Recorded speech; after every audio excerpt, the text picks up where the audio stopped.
தொடர்ந்து தேவனுடைய வார்த்தைக்கு நேராய் நாம் கடந்து செல்வோம். எடுத்தவர்கள் ஒருவர் வாசிக்கலாம். சங்கீதம் 103 அதிகாரம் அதனுடைய முதல் வசனத்திலிருந்து 3வது வசனம் வரை ஒருவர் வாசிக்கலாம். என் ஆத்துமாவே கர்த்தரை ஸ்தோத்திரி, என் முழு உள்ளமே அவருடைய பரிசுத்த நாமத்தை ஸ்தோத்திரி. என் ஆத்துமாவே கர்த்தரை ஸ்தோத்திரி, அவர் செய்த சகல உபகாரங்களையும் மறவாதே. அவர் உன் அக்கிரமங்களை எல்லாம் மன்னித்து உன் நோய்களை எல்லாம் குணமாக்கி. நல்ல கரங்களை தட்டி ஒரு அல்லேலூயா சொல்லுமே. ஹல்லேலூயா, ஆமென். தேவன் செய்த நன்மைகளை ஒருபோதும் நாம் மறக்கக்கூடாது. அது மாத்திரமல்ல, 3வது வார்த்தை அழகாய் சொல்லுகிறது. அவர் உன் அக்கிரமங்களை எல்லாம் மன்னித்து உன் நோய்களை எல்லாம் என்ன செய்கிறாராம்? குணமாக்குகிறவர். ஹல்லேலூயா. நம்முடைய தேவனாகிய கர்த்தர் அவர் எப்படிப்பட்டவராய் இருக்கிறார் என்றால், நம்முடைய நோய்களை எல்லாம் குணமாக்குகிற தேவனாய் இருக்கிறார். இன்றைக்கு அநேக ஜனங்கள் வேதனையோடு காணப்படுகிறார்கள். அநேக ஜனங்களுடைய வாழ்க்கையில் நோய்கள் காணப்படுவது நிமித்தமாக, பலவீனங்கள் காணப்படுகிறது நிமித்தமாக அவர்கள் வேதனையோடு காணப்படுவதை நாம் பார்க்க முடியும். அநேக நேரங்களிலே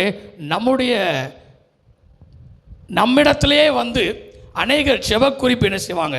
கொடுப்பாங்க. என்ன கொடுப்பாங்க? என் வாழ்க்கையில் காணப்படுகிற இந்த பலவீனங்களை நீக்கி போடும். ரொம்ப நாள் என் வாழ்க்கையில் காணப்படுகிற இந்த தீராத நோய் என்னை விட்டு விலகணும், அதற்காய் செபியுங்கள் என்று சொல்லி எல்லாம் அவர்கள் கேட்பார்கள்.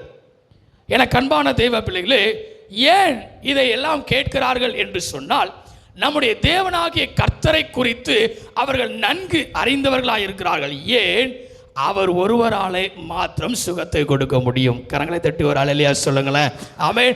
நம்முடைய ஆண்டவராகிய இயேசு கிறிஸ்துவின் மூலமாய் மட்டும்தான் நம்முடைய வாழ்க்கையில் உள்ள நோய்களை குணமாக்க முடியும். நம்முடைய வாழ்க்கையில ஒரு விடுதலையை கொடுக்க முடியும். இந்த நாளிலும் அவர் நம்முடைய மத்தியிலே விடுதலையை கொடுக்கிறவராக, நோய்களை குணமாக்குகிறவராக காணப்படுகிறார். இங்கே வேதவசனம் அதை தான் சொல்லுகிறது. 3வது வசனத்தை மறுபடியும் யாராவது ஒருவர் சத்தத்தை உயர்த்தி வாசிக்கலாம். அவர் உன் அக்கிரமங்களை எல்லாம் முதலாவதா என்ன செய்கிறாரா? மன்னிக்கிறார். உன் நோய்களை எல்லாம் குணமாக்குகிறார். அல்லேலூயா, ஆமென். இந்த நாளிலே தேவ சமூகத்திலே கூடி வந்திருக்கிற நாம் அவரை நோக்கி செய்ய போகிற ஒரு வேண்டுதல் அல்லது அவரை நோக்கி ஜெபிக்கக்கூடிய காரியம் என்னவென்றால், என்னுடைய நோய்களை எல்லாம் சிலுவையிலே சுமந்திரு, இன்றைக்கு அதிலிருந்து எனக்கு ஒரு விடுதலையை தாரு. ஹல்லேலூயா, ஆமென். இன்றைக்கு நமக்காக மாத்திரமல்ல, நம்முடைய நண்பர்களுக்காக, நம்முடைய சுற்றுப்பட்டல இருக்கிறவர்களுக்காக, நம்முடைய சொந்த பந்தங்களுக்காக, நம்முடைய உறவினர்களுக்காக, நம்மோடு கூட இருக்கிறவர்களுக்காக, ஆமென். யாரும் என்ன செய்யக்கூடாது? நோயில் இருக்கக்கூடாது. எல்லாருக்கும் ஒரு விடுதலையை தாங்க, எல்லாருக்கும் ஒரு சுகமாக்குதல் ஆமென் வல்லமையை கொண்டு சுகமாக்குவீராக என்று சொல்லி நாம் ஜெபிக்க போகிறோம். எடுத்துக்கொள்ளலாம். மத்தேயு எழுதின சுவிசேஷம் 9ஆம் அதிகாரம். மத்தேயு எழுதின சுவிசேஷம் 9ஆம் அதிகாரம் அதிலே 1வது வசனத்தை வாசிக்கலாம். அப்பொழுது அவர் படகில் ஏறி நிக்கரைப்பட்டு தம்முடைய பட்டணத்திற்கு வந்தார். அங்கே படுக்கையில் கிடந்த ஒரு திமிர்வாதக்காரனை அவரிடத்தில் கொண்டு வந்தார்கள். இயேசு அவர்களுடைய விசுவாசத்தை கண்டு போதும். இங்கே அழகான ஒரு சம்பவத்தை நாம் பார்க்கிறோம். 2வது வசனம் சொல்கிறது, அங்கே படுக்கையிலே கிடந்த ஒரு திமிர்வாதக்காரனை ஆண்டவராகிய இயேசு கிறிஸ்துவின் இடத்திலே அவர்கள் கொண்டு வருகிறார்கள். கொண்டு வந்த மாத்திரத்திலே ஆண்டவராகிய இயேசு கிறிஸ்து அவர்களிடத்தில் பார்த்த முதல் காரியம் என்ன என்று சொல்லி பார்க்கும்போது, இங்கே வேதவசனம் சொல்லுகிறது, இயேசு அவர்களுடைய விசுவாசத்தை கண்டு.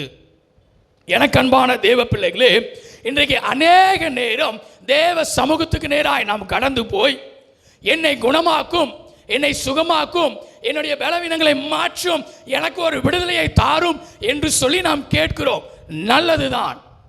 ஆனால் பல நேரங்களிலே அதற்கான பதில் கிடைப்பதில்லை, அதற்கான சுகம் வருவதில்லை, அதற்கான விடுதலை கிடைப்பதில்லை. ஒன்றை நாம் சிந்தித்து பார்க்க வேண்டும். தேவ சமூகத்திற்கு போய் நம்முடைய காரியங்களுக்காய் நாம் ஜெபிக்கும் போது, நம்முடைய காரியங்களுக்காய் அவரிடத்திற்கு நாம் கடந்து செல்லும் போது, அவர் நம்மிடத்தில் எதிர்பார்க்கிற முதலாவது முக்கியமான காரியம் விசுவாசம். இன்றைக்கு பல நேரங்களிலே ஆண்டவராகிய இயேசு கிறிஸ்துவிடத்தில் நாம் கடந்து சென்றால் அவர் நமக்கு விடுதலையை கொடுப்பாரா? இந்த நோய்களை அவரால் நீக்க கூடுமா என்ற கேள்விக்குறியோடு நாம் அவரிடத்தில் கடந்து செல்வோமே என்றால் அவரிடத்திலிருந்து அற்புதத்தை பெற்றுக்கொள்ள முடியாது. ஆனால் என் ஆண்டவராகிய இயேசு கிறிஸ்துவினால் மாத்திரமே இந்த நோயிலிருந்து ஒரு விடுதலை கொடுக்க முடியும் என்கிற விசுவாசம் நமக்குள் இருந்தால் மாத்திரமே அதிலே ஒரு ஜெயத்தை நம்மால் பெற்றுக்கொள்ள முடியும். விசுவாசிக்கிறவங்க கரங்களை தட்டி ஒரு அல்லேலூயா சொல்லுங்களேன். ஆமென். இன்றைக்கு ஏன் நம்முடைய வாழ்க்கையில ஜெபங்கள் கேட்கப்படவில்லை? நம்முடைய வாழ்க்கையில விசுவாசம் காணப்படுகிறதா? என் வாழ்க்கையில இயேசு குணமாக்குவார் என்கிற விசுவாசம் இருக்கிறதா? இங்கே வேதத்தில் வாசிக்கிறோம், அவர் அங்கே படுக்கையில் கிடந்த ஒரு திமிர்வாதக்காரனை அவரிடத்தில் கொண்டு வந்தார்கள். இயேசு அவர்களுடைய விசுவாசத்தை காண்கிறது மாத்திரமல்ல, அதை கண்ட மாத்திரம் அவர் செய்த காரியம் என்னவென்று தொடர்ந்து வாசிக்க நாம் கேட்போம். திமிர்வாதக்காரனை நோக்கி, அந்த திமிர்வாதக்காரனை நோக்கி, மகனே மகனே திடன்கொள், உன் பாவங்கள் பாவங்கள் உனக்கு மன்னிக்கப்பட்டது என்றார். உங்களுடைய விசுவாசத்தை முதலாவது பார்க்கிறார். இரண்டாவது, நம்முடைய விசுவாசத்தை கண்டு நம்முடைய பாவங்களை அவர் எடுத்து போடுகிறார். அல்லேலூயா. நம்முடைய பாவங்கள் முதலாவது என்ன செய்யப்படுகிறது? சுத்திகரிக்கப்படுகிறது. நம்முடைய பாவங்களை என் தேவன் மன்னிக்கிறவராய் இருக்கிறார். மன்னிக்கிற அதிகாரம் உடைய ஒரு தேவனாய் அவர் காணப்படுகிறார். தொடர்ந்து நாம் வாசிக்கும் போது, அப்பொழுது வேதபாரர்களில் சிலர் இவன் தேவதூசணம் சொல்லுகிறான் என்று தங்கள் உள்ளத்தில் சொல்லிக் கொண்டார்கள். இயேசு அவர்கள் நினைவுகளை அறிந்து, நீங்கள் உங்கள் இருதயங்களில் பொல்லாதவர்களை சிந்திக்கிறதென்ன? உன் பாவங்கள் மன்னிக்கப்பட்டது என்று சொல்வதோ எழுந்து நடவென்று சொல்வதோ எது எளிது? பூமியிலே பாவங்களை மன்னிக்க மனுஷகுமாரனுக்கு அதிகாரம் உண்டென்பதை நீங்கள் அறிய வேண்டும் என்று சொல்லி திமிர்வாதக்காரனை நோக்கி போதும். இங்கே பார்க்கும்போது வேதம் தெளிவாய் ஒரு காரியத்தை சொல்லப்படுகிறது. நம்முடைய வாழ்க்கையில விசுவாசத்தோடு கூட நம்முடைய தேவனாகிய கர்த்தருக்கு இவைகள் எல்லாவற்றையும் செய்ய அதிகாரம் உண்டு, பாவங்களை மன்னிப்பதற்கு அதிகாரம் உண்டு என்பதை நாம் நினைவில் கொள்ள வேண்டும். அதை விசுவாசிக்கிறவராய் இருக்க வேண்டும். இன்றைக்கு பல நேரங்களிலே தேவனை சொந்த இரட்சகராய் நாம் ஏற்றுக்கொள்ளாத பட்சத்தில் எனக்கு சுகம் வேண்டும் என்று தேவனுடைய கரத்திலே கேட்பது உண்டு. ஆனால் இங்கே வேதம் சொல்லுகிறது, உங்கள் விசுவாசம் அதிகரிக்கப்பட வேண்டும். அவரே மெய்யான தேவன் என்பதை நாம் அறிந்து கொள்ள வேண்டும். அவருக்கு சகல அதிகாரமும் கொடுக்கப்பட்டிருக்கிறது என்பதை நாம் அறிய வேண்டும். இதை அவர் சொல்லிய பிற்பாடு அவர் சொன்ன காரியத்தை நாம் தொடர்ந்து வாசிக்கலாம். திமிர்வாதக்காரனை நோக்கி, நீ எழுந்து உன் படுக்கையை எடுத்துக்கொண்டு உன் வீட்டுக்கு போ என்றார். உடனே அவன் எழுந்து தன் வீட்டுக்கு போனான். ஹல்லேலூயா. நல்ல கரங்களை தட்டி ஒரு ஹல்லேலூயா சொல்லுவே. ஹல்லேலூயா. ஆமென். இந்த திமிர்வாதக்காரனுடைய வாழ்க்கையில என் ஆண்டவராகிய இயேசு கிறிஸ்து ஒரு பெரிதான அற்புதத்தை செய்கிறார். எப்படி? அவனுக்குள் காணப்பட்ட விசுவாசம். இந்த விசுவாசம் இருக்கும் பட்சத்தில் கர்த்தர் நம்மை பார்த்தும் சொல்ல முடியும், உன் நோய்களிலிருந்து உன் பாவங்களிலிருந்து நீ விடுவிக்கப்பட்டு விட்டாய், நீ எழுந்து உன் காரியத்தை நடப்பு என்று சொல்லி. ஹல்லேலூயா. ஆமென். அப்படிப்பட்ட தேவனை தான் இந்த நாளிலே நாம் ஆராதித்து கொண்டிருக்கிறோம்.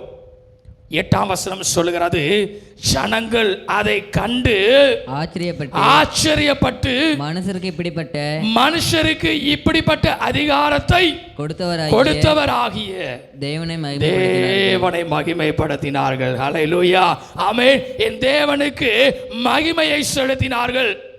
இந்த ஆச்சரியமான, இந்த அதிசயமான காரியத்தை ஜனங்கள் கண்டு அவர்கள் என்ன சொன்னப்பட்டார்கள்? வேதம் சொல்லுகிறது, ஜனங்கள் அதை கண்டு ஆச்சரியப்பட்டு.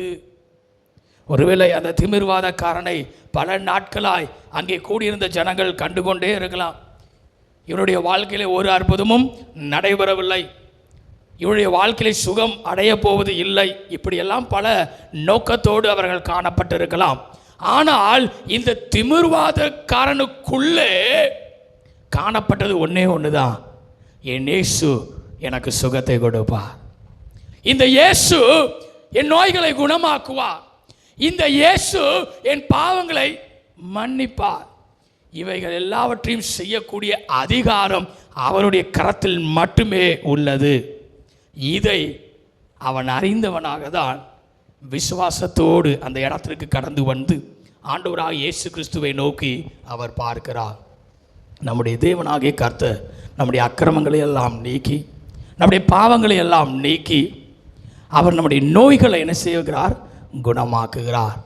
இந்த நாளில் கேட்ட இந்த வேத பகுதியில் திமிர்வாதக்காரனுடைய விசுவாசத்தை கண்டு அவருடைய பாவங்களை மன்னித்து அவருடைய நோய்களை குணமாக்கினார் என்றால், அதே தேவன் இன்றும் ஜீவிக்கிறவராய் நம்முடைய மத்தியிலும் காணப்படுகிறார். கரங்களை தட்டி ஒரு அல்லேலூயா சொல்லுங்களேன். அல்லேலூயா. அந்த ஜீவிக்கிற தேவனை நோக்கி இந்த நாளிலே நாம் கடந்து வந்திருக்கிறோம்.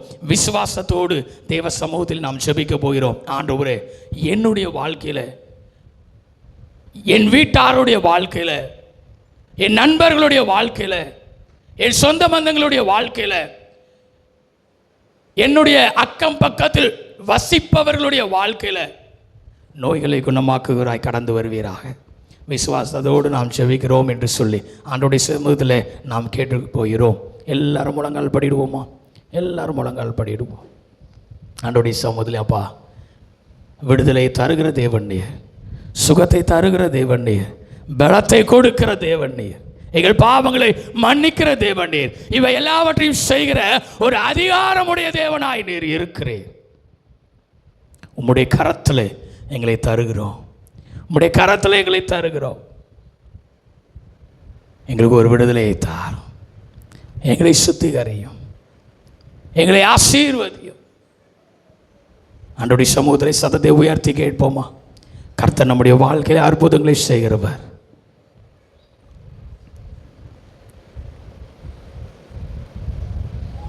திமிர்வாதக்காரனுடைய வாழ்க்கையில் ஜனங்கள் எல்லாரும் பார்க்கும் அளவிற்கு, எல்லாரும் ஆச்சரியப்படுகிற அளவிற்கு என் தேவன் அற்புதத்தை செய்திருந்தார். இன்றைக்கு அதே தேவன் நம்முடைய வாழ்க்கையிலும் அவர் அற்புதங்களை செய்ய காத்து கொண்டிருக்கிறார். அவர் விசுவாசத்தை நம்முடைய வாழ்க்கையிலே அவர் எதிர்பார்க்கிறார். கடந்த மாதத்தில் இதே போன்றதான ஆராதனையில் நாகமான் என்கிற ஒரு மனிதனை குறித்து பார்த்தோம். அங்கேயும் விசுவாசத்தை கண்டு என் தேவன் அற்புதத்தை செய்தார். இன்றைக்கும் திமிர்வாதக்காரனுடைய வாழ்க்கையில் விசுவாசத்தை கண்டு அற்புதங்களை செய்தார். இன்றைக்கு உங்களுடைய வாழ்க்கையில் உங்களது விசுவாசம் எப்படிப்பட்டதாக இருக்கிறது?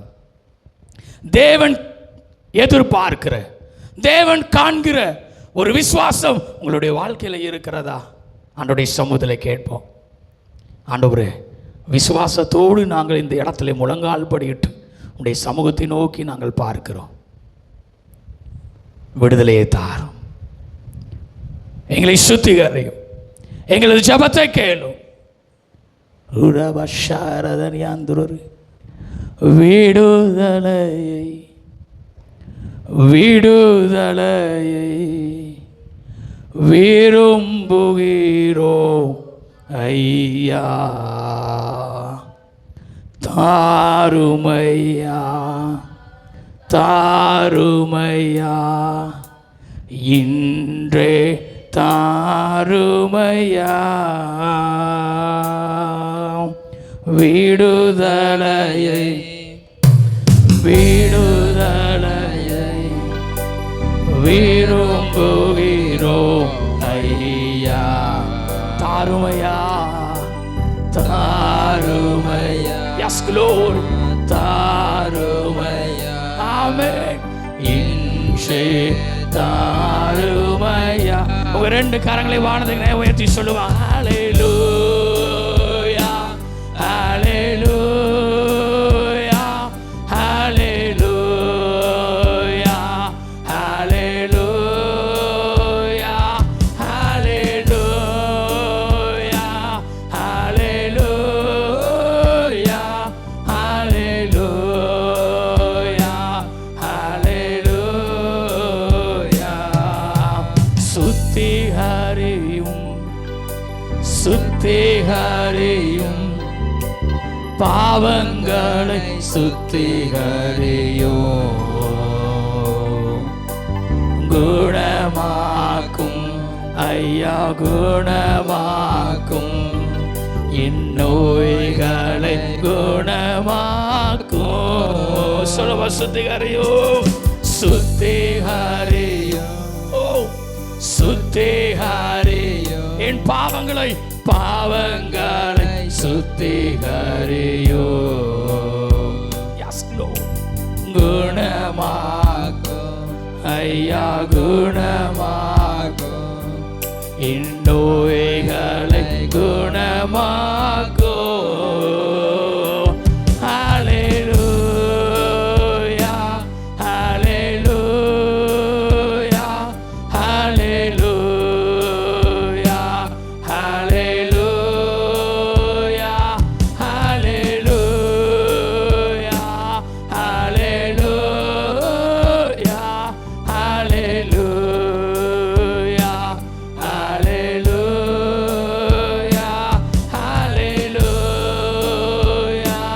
ஹalleluya ஹalleluya ஹalleluya ஹalleluya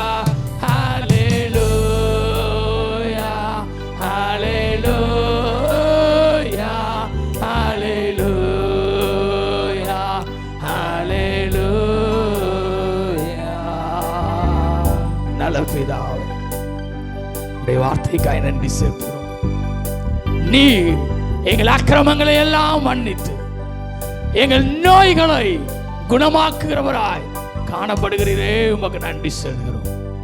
திருச்சபையின் பிள்ளைகள் ஒவ்வொருவருடைய வாழ்க்கையிலும் என் ஜெபத்தை கேட்பவராய் நீர் காணப்படுவீராக, பதிலை தருகிற தேவனாய் நீர் காணப்படுவீராக, ஒவ்வொருவர்களுடைய நோய்களையும் குணமாக்குகிற தேவனாய் நீர் காணப்படும்படியாய் நாங்கள் ஜெபிக்கிறோம். என் தேவன் நீர் ஒருவரே அற்புதங்களை செய்யும், பெரிய காரியங்களை செய்யும். இயேசுவின் நாமத்தில் ஜெபிக்கிறோம் எங்கள் ஜீவனுள்ள நல்ல பிதாவே. ஹல்லேலூயா. கரங்களை தட்டி ஒரு அல்லேலூயா சொல்லுவே. ஹல்லேலூயா.